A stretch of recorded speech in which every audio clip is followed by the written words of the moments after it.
তো B Ed second সেমিস্টারের পরীক্ষা শুরু হতে চলেছে আগামীকাল থেকে। তো আগামীকাল থেকে যেহেতু তোমাদের পরীক্ষা শুরু হতে চলেছে, এই পরীক্ষার প্রাককালে কতগুলো বিষয় তোমাদেরকে খেয়াল রাখতে হবে, আর সেই বিষয়গুলো নিয়েই কিন্তু আজকে আমি আলোচনা করবো এই ভিডিওতে। তো যারা নতুন আছো এই চ্যানেলে, অবশ্যই চ্যানেলটিকে সাবস্ক্রাইব করে বেল আইকনটি প্রেস করে দাও, যাতে সব আপডেটগুলো টাইম তোমরা এখান থেকে পেয়ে যাও, এবং ভিডিওটিতে লাইক করে দিও, বন্ধুদের মাঝে শেয়ার করতে ভুলো না।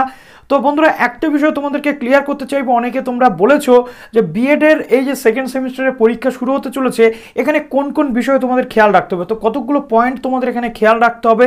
প্রথমত, এখানে আমাদের বেশ কতগুলো নতুন চ্যাপ্টার রয়েছে, মেথড রয়েছে। মেথড মানে আমাদের যে সাবজেক্ট হুবহু সেই সাবজেক্ট অ্যাজ ইট ইজ, আমাদের যে সেই সাবজেক্ট থেকেই প্রশ্ন আসে এমনটা নয়।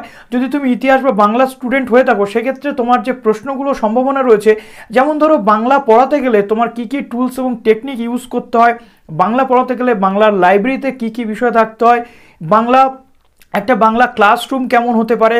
তারই পাশাপাশি যদি তুমি জিওগ্রাফি মেথডের স্টুডেন্ট হয়ে থাকো, জিওগ্রাফি পড়াতে গেলে তোমাকে কি কি বিষয় খেয়াল রাখতে হবে, জিওগ্রাফির ল্যাবরেটরি কেমন হয়, জিওগ্রাফির ক্ষেত্রে আমাদের যে এডুকেশনাল প্লেসে ভ্রমণ, সেটাও কিন্তু অর্থাৎ যাকে বলা হয় এক্সকারশন, শিক্ষামূলক ভ্রমণ জরুরি। তো এই ধরনের বিষয়গুলো কিন্তু তোমাদের সেখানে মেনশন করতে হয়। যদি তোমরা সায়েন্স ওরিয়েন্টেড স্টুডেন্ট হয়ে থাকো, সায়েন্সের ক্ষেত্রে আমরা দেখেছি যে বেসিক্যালি ল্যাব বেসড সমস্ত কিছু হয়। একটা সায়েন্সের ল্যাবরেটরিতে কী কী থাকতে পারে, একটা সায়েন্সের ক্লাসরুমে কী কী থাকতে পারে, তার পাশাপাশি স্মার্ট ক্লাসরুম যদি হতো তাহলে কেমন হতো, এই ধরনের মেথডের প্রশ্ন কিন্তু তোমাদের আসে। শুধু তাই নয়, এর পাশাপাশি তোমাদের যে জেনারেল পেপারগুলো রয়েছে, লাইক কোর্স 9, লাইক কোর্স 3, তো সেখানে মাইক্রো টিচিং এবং সিমুলেশন মেথড রয়েছে। এবার প্রশ্ন হলো তোমাদের প্রশ্নটা কেমনভাবে আসতে পারে। প্রথমত বলে রাখি, তোমরা কিন্তু পরীক্ষা দিচ্ছ 2021 সালে, অর্থাৎ তোমাদের কাছে 2019-21 ব্যাচের যে সেকেন্ড সেমিস্টারের পরীক্ষা ছিল সেই প্রশ্নটা গুরুত্বপূর্ণ। কিন্তু অনেকে তোমরা অ্যাভয়েড করো, কিন্তু অ্যাভয়েড করবে না। 2019-21 ব্যাচদের যে পেপারে যে প্রশ্নগুলো এসেছে, প্রত্যেকটা পেপারের 5 এবং 10 নম্বরের প্রশ্নগুলোকে তোমরা শর্ট আউট করবে।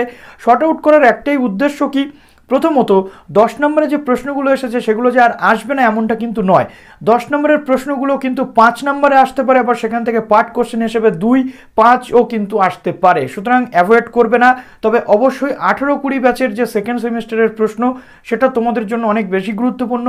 16, 17, 18 এবং 19 সাল, এই 3টে সালের প্রশ্ন যদি তোমরা ভালো করে চক আউট করে যাও, তাহলে কিন্তু তোমাদের কোনো প্রবলেম হবে না।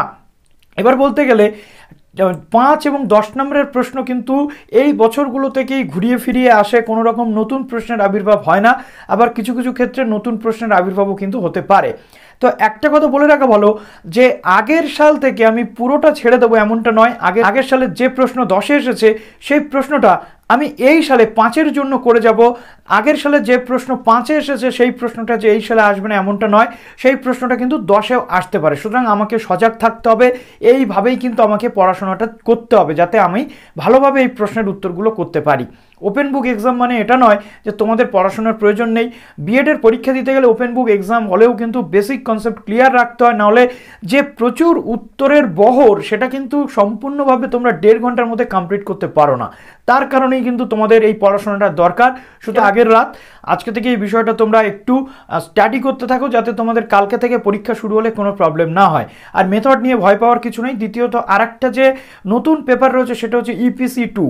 EPC 2-তে তোমাদের যে নাটক থাকে, অর্থাৎ ড্রামা থেকে শুরু করে ডান্স, মিউজিক, এবং সেখানে কিছু আর্টের কাজ থাকে, অর্থাৎ সেখানে কিন্তু স্কেচিং থেকে শুরু করে শিল্প, যেমন মধুবনী চিত্রকলা, এবং সেখানে আরও বেশ কতগুলো বিষয় রয়েছে। সেই বিষয়গুলো খুব সুন্দরভাবে তোমরা পড়বে, যাতে তোমাদের কোনো প্রবলেম না হয়। সেক্ষেত্রে একই বক্তব্য, আগের বারে যে প্রশ্ন এসেছে একেবারে হেলাফেলা করবে না, সেটাকেও কিন্তু দেখে যাবে।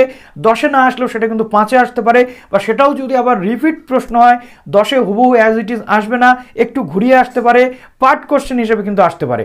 তো আশা করি তোমাদের সমস্ত ডাউট ক্লিয়ার হয়ে গেল। যদি কোনো প্রশ্ন থাকে অবশ্যই কমেন্ট সেকশনে জানাও, এবং খুব শীঘ্রই ফার্স্ট সেমিস্টারের নিয়েও কিন্তু আসতে চলেছি।